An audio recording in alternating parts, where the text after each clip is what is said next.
Good morning, folks. I've had about enough of the rain. Just kind of put that right out there, right off first thing. So, hope you've all been doing well. Thank you for coming back. Thank you for any new subscribers.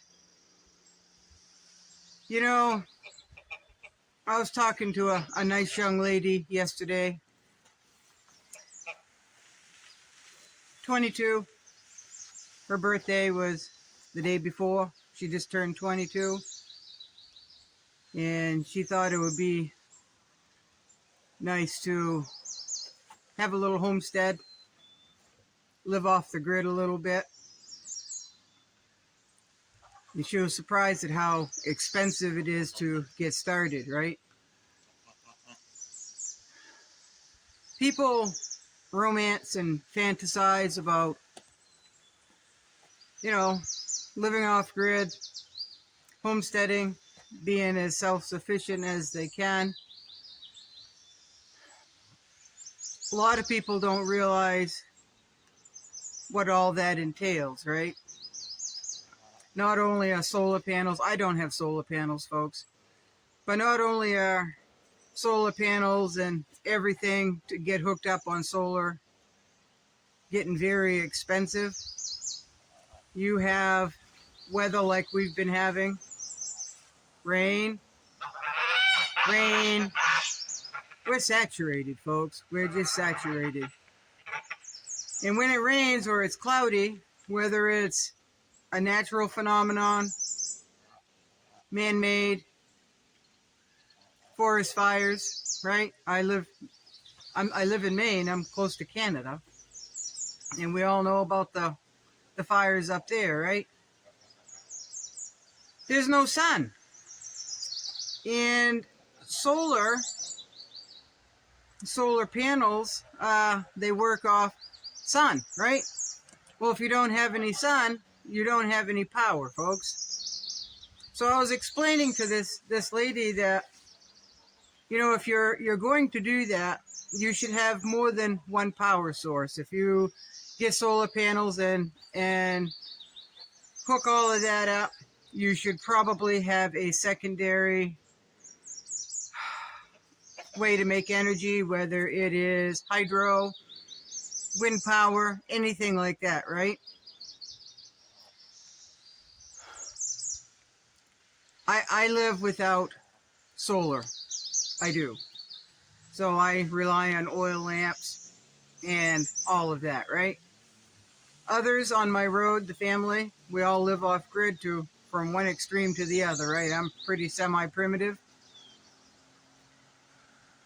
They have solar panels, quite expensive setup, enough to run anything that they really want. Freezers, refrigerators, dehydrators, anything, right?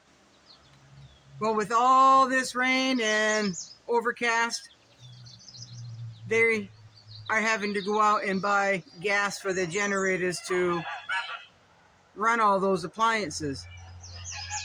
Well, if you haven't guessed, or if you haven't seen, gas is getting pretty costly. If you run a generator if you run solar, you have a freezer. You just can't let the freezer go without energy for very long, right? You need to keep that stuff frozen. So I'm not a big fan of freezers, only because if the freezer quits or the power goes out and you have to rely on other means of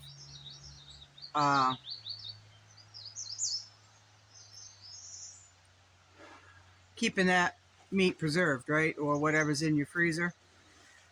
I'm kind of off today, folks. I just did a 32-hour work shift. It poured all day yesterday. It was a really rough shift. It's just, when people have health issues and there's an emergency, you've got to be right on the ball. You've got to be calm, cool, and collective and help that person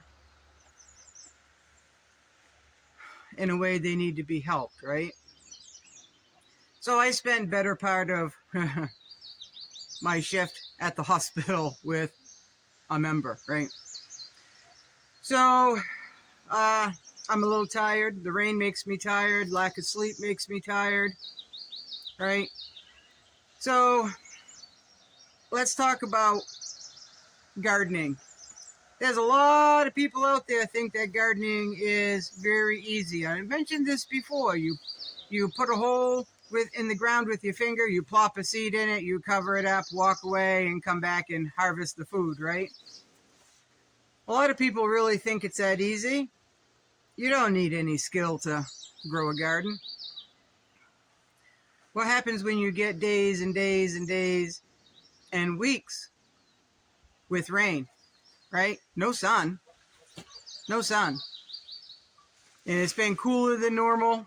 I had a fire last night, folks. I did. I had a fire in my wood stove. Here it is. Well, yesterday was July 2nd. Had a fire in my wood stove. So a lot of things don't grow when it's wet, no sun, and it's cold, right? Now the beets, if you can get them sprouted without them rotting or floating away, those will grow. Spinach will grow. Lettuce will grow. All of that. But when they are sitting in water, even those don't do very well. They're not water plants, folks, right? So I just went up and hoed up my potatoes. My potatoes are doing good. My beans are doing good because I didn't pre-soak my beans, right? Because the ground was wet enough. Beans are doing good. Potatoes are doing good. The cucumber plants that I have been babying, like you can't even imagine, they're doing all right. Cucumbers are pretty sensitive, but I think I'm going to be able to have cucumbers, beans, and potatoes. Everything else, folks, it's rotting. It's rotting. So it's not very easy. You could have a drought. You could have heat. You could have a water shortage during that drought, so you cannot water your garden, right? So it's not easy being a homesteader. Last night when I got home about 11:30. It was pouring rain, folks. The interstate, it was so dark. And I've got really good headlights. I've got the brightest bulbs that I could find, high and low, in my vehicle. But I don't have those blue ones that blind everyone. But I have the brightest lights that I can get in my vehicle, and it's like driving in daylight. But it's still dark. It's still raining. There's a lot of water on the road. Speed limit was 70 in one spot, 75 in another, and there wasn't a one of us on the interstate last night that was going any faster than 50 miles an hour. It was just horrible driving. So anyway, I come home about 11:30 last night and found a weasel in one of my coops. It killed 4 chickens, 2 ducks, and every single one of the baby ducklings that was in that coop in the big brooder. Right? Just that quick, folks. So what happens is I open the doors to the coops when I leave early in the morning. It's still dark. And when I come home at 11:30 at night, I close the coops. So there's plenty of time for after dark and before I get home for anything to get in a coop, right? That's just the way it is, folks. Now, the brooder pen, I was pretty sure that I had that weasel-proof, mouse-proof, rat-proof. Pretty hard, folks, it is, and I tried my best. So there's quite a loss right there, folks. So raising your own meat is never, ever guaranteed. It just isn't. Raising your own vegetables is never, ever guaranteed, right? Having power to your home, whether it's solar, wind, hydro, whatever, is never guaranteed, right? Being able to get oil for your oil lamps is never guaranteed. When you find what you're looking for and it's affordable, you get as many as they'll let you buy, as much money as you have to spend on that, right? which is smart, which is the way you're supposed to do it, right? So nothing is ever guaranteed, right? Running a homestead is difficult when everything goes right, and it's kind of difficult when everything seems to be working against you, right? You can't stop Mother Nature, folks. You just can't stop Mother Nature whatsoever. You can try, you can do whatever you think you need to, but you can't protect everything. Someone said the other day, well, what you need is a greenhouse. Probably I do. Been thinking about that for a while. No idea where to put it. I can put it up in my garden and make a greenhouse right in my garden. That's always an option. But that would be the year that you have a hot, dry spell and everything will bake, right? Right? So, homesteaders, you know exactly what I'm talking about. You off-gridders, those of you trying to self-sustain, you know it's never guaranteed. Everything seems to be against you. But I can tell you there's not many of us that are giving in. Now, I have given up on probably 3/4 of my garden until either the weather straightens out or this fall, when I'm hoping we have a drier fall than we did last year, right? So that is why you can try to grow everything or raise everything that you will need, but that's where stocking up and preparing your pantry shelf for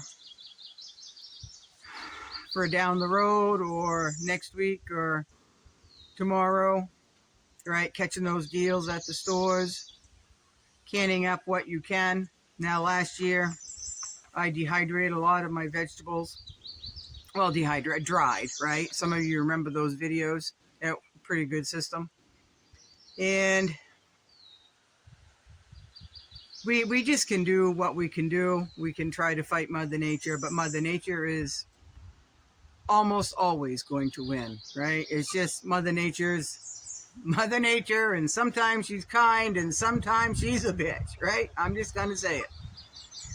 So all my ducklings died except for 4 that the geese hatched and are raising. They were in another coop. So I do have 4 ducklings. I have several more muscovies that are on nests. I have one muscovy mama that is going to hatch out muscovies if she doesn't abandon her nest, and I'll explain why in just a sec. She is laying on, well, she'll hatch those out in the next week or 2. But overnight, she hatched out a chicken, a baby chick. So if she doesn't, because I don't have a broody hen. I don't have a broody hen, folks, that will take that one under its wing. Any hen that I've got here right now will kill that baby chick. And I just can't bring it in the house. I just can't do that. I've done that before. I won't do it again. So if that muscovy mama that's on the duck eggs, because chicken eggs will hatch out way before a muscovy egg, right? And she starts sitting on all of them. So the chicks are hatching first. If she doesn't take and abandon those duck eggs and she takes off the nest with raising those baby chicks, then I won't have those eggs either. But I've got muscovy ducks that are sitting on just muscovy eggs. So we'll try it again, right? We'll try it again. Hang in there, folks. Hang in there. If you're a homesteader, if you're an off-gridder, if you're trying to be self-sufficient and you're a hard worker, then we know this all happens, and we just persevere, pull up our pants, and do everything that we can. But there are some times we just have to cut our losses, folks, right? Back up for your backup for your backup. All right. Y'all have a good day. Thank you very much. Appreciate it.